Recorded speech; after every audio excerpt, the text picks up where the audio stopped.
Bienvenue dans l'abécédaire des effrontés, que j'inaugure aujourd'hui avec la lettre A et je vais vous parler de l'accouchement.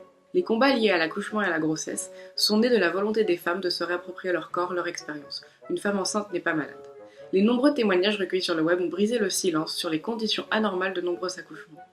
Ils prouvent que ces actes douloureux, infligés sans consentement, ces épisiotomies de routine, ces césariennes abusives, ainsi que ces impolitesses, ces attitudes méprisantes et même parfois ces humiliations ne sont pas des cas isolés et bien systémiques.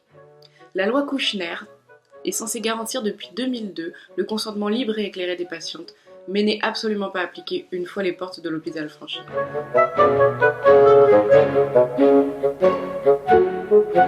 La question des violences est aussi politique que médicale. Elle renvoie à une vision sexiste de la femme, faible, incapable d'accoucher seule et dangereuse pour ses enfants. Les fondements de l'obstétrique reposent d'ailleurs sur le concept sexiste qui veut que la femme soit en soi un être malade à partir du moment où elle est réglée et donc elle peut avoir des enfants. Cette pathologisation du corps féminin est donc à son paroxysme pendant la grossesse et l'accouchement. L'accouchement tel qu'il est pratiqué aujourd'hui dans les maternités répond à un protocole bien précis et quasi systématique. Touchés vaginaux, perfusion d'ocytocine, péridurale, accouchement sur le dos, épisiotomie dans 30% des cas. Les femmes qui ont décidé de reprendre le contrôle de leur accouchement, et certaines soignantes et certains soignants qui osent remettre en cause et en question toute leur formation, tous les protocoles, toutes les pratiques, participent depuis quelque temps à une véritable révolution du système tel qu'il existe actuellement.